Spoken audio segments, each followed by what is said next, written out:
Okay, so today we're going to jump into the application of the sphere. So you've already studied the sphere. You have the concept pretty much worked out, but now we're just going to give it a real-world application. We just start out with a basic sphere right here. There's not much to this. We're just going to have like pretty much your regular old circle.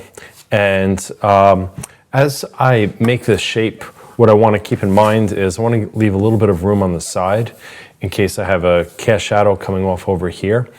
And I want to think of my light source. So let's say the light source is going to be over here. So let's just draw a quick light bulb over here. You don't really need to draw a light bulb, but I just do it to show you that my light source is coming from over here and the shadow is going to be on this side. So remember, shadow is simply where light cannot reach.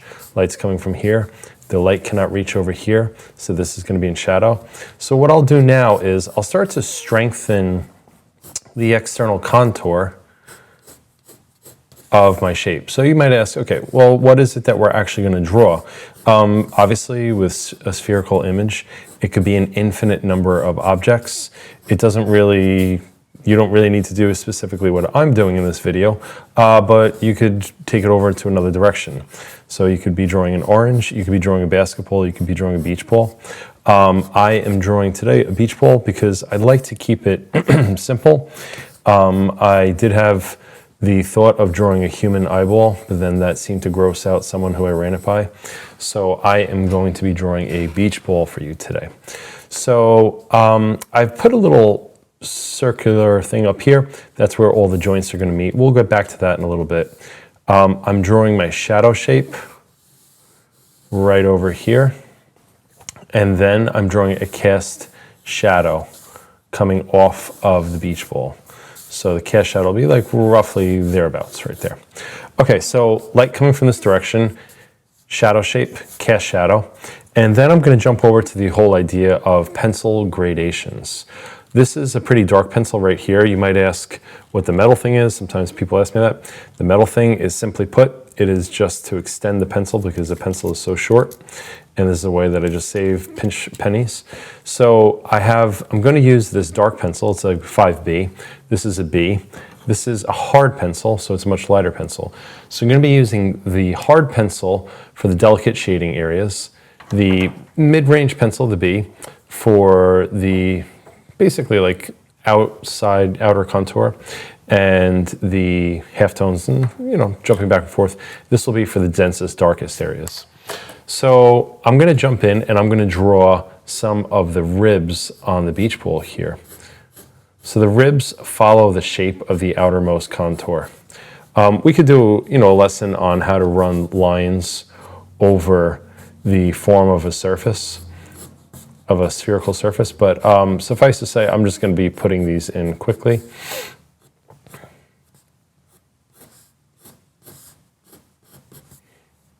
And I'm not evenly spacing it so perfectly. I'm just kind of like eyeballing it, doing like the best I can given what I have. So that suffices, that's good enough. Okay, now there's a little trick. If light's coming from this direction, one trick that we have is we can strengthen the external contour on the far side of the object. So what I'm going to do is I'm going to strengthen the outermost contour on the right-hand side so that outermost contour reads as kind of being a little bit more in shadow. All this might get absorbed by the later drawing, but we'll do the best we can. Okay, so I've kind of strengthened that a little bit. Now I'm going to start bringing in a few different elements. So I'm going to grab my mid-tone pencil. It's somewhat soft, my B. I'm just going to put in a gentle shadow value right here. Technically, when the dark is on the object, it's called shade, and this right here is called shadow. I have never been able to, in the moment, differentiate between those two. So forgive me if I flip back and forth between shade and shadow. Technically, this is shade and that's shadow, but I have never been in full command of all my capacities. You gotta give me a break here because I'm pumping my heart, I'm breathing, and I'm drawing at the same time, and I'm talking. That's a lot for me. Oh, okay, so I roughly have something mapped out here. What I'm going to do then is, you know what, maybe I'll stay with the mid-tone pencil. I might sharpen it a little bit. And then I'm just going to go ahead and put a value in the background right here.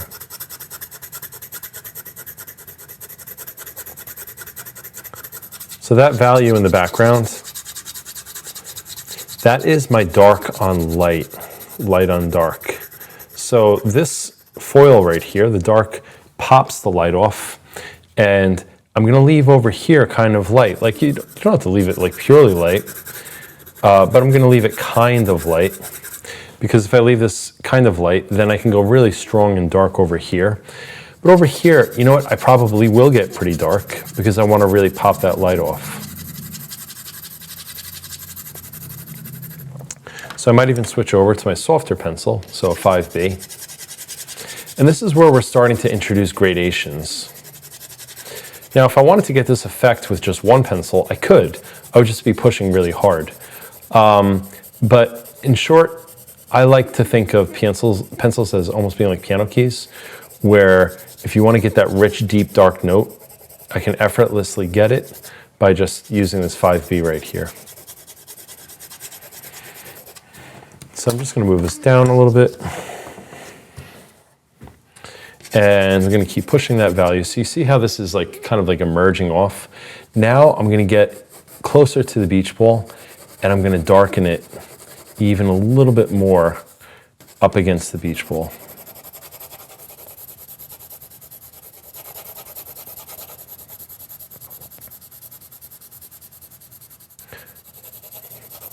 So I want to make that really pop off. Now let me go over to here on the beach ball. I'm going to go over to the shade, and I'm going to strengthen that shade.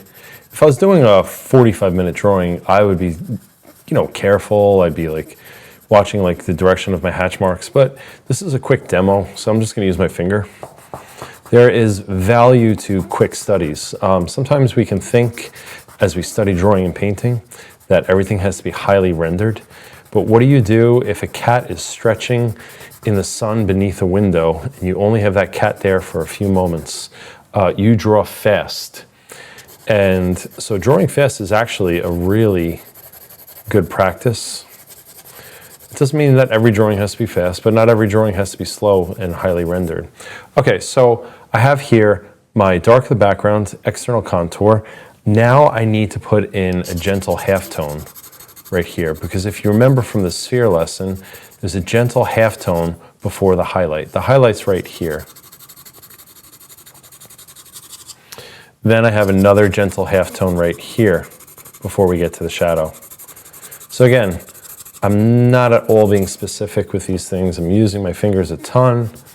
Now I'll get my eraser out. And in the highlight area, I'm just going to pull away at the information there, because things tend to get darker as they go into shadow. So I'm using this hard pencil now, and I'm strengthening the line of that beach ball as it turns into shadow. And I'm letting it kind of like evaporate, like disappear as it turns towards the light. And I might even use this hard pencil to strengthen the external contour yet again. Now over here where the shadow is, I'm going to deepen, darken on the ball itself. And then you see this final moment of a reflected light. So I'll even go in and I'll just erase a little bit. You never really want that reflected light to be as light as the highlight. You always want it to be a little bit darker. Okay, so now I'm going to put a gentle shade in the background. I can get out that soft pencil and dig in and get a nice deep dark shadow in here. And again, using my finger, I'll just smudge that. I'll give it a little bit of a surface. Now we need to give a little bit of information about the different colors on this beach ball. So let's say the values, we're hinting at color through value. I'm just going to use this soft pencil to give it kind of like stripes. And with the natural arc of my hand, I'll turn the drawing so that these hatch marks are going to be seen. I won't blend these. So that these hatch marks go in the direction of the form. Something I do in a lot of my drawings. I tend to smudge early on, and then as I go, I leave hatch marks. Okay, so now let's give a little bit of an indication of this like little button thing. I don't know what they call that up at the top.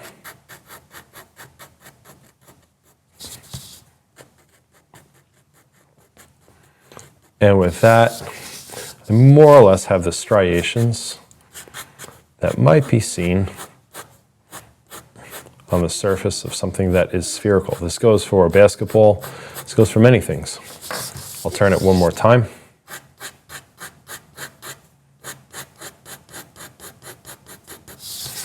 And with that, I have a very, very simple beach ball. So I know as you're watching this video, you might be thinking to yourself, well, this could be so much more highly developed. Or maybe some of you are watching it and you're saying, I think he went a little bit too fast. You can pause the video and you can work on this. You can also stretch this drawing out and you can bring it to a high level of finish. But I think it's useful for you to see me doing something quickly, and then you can take it to the level of finish that you see fit.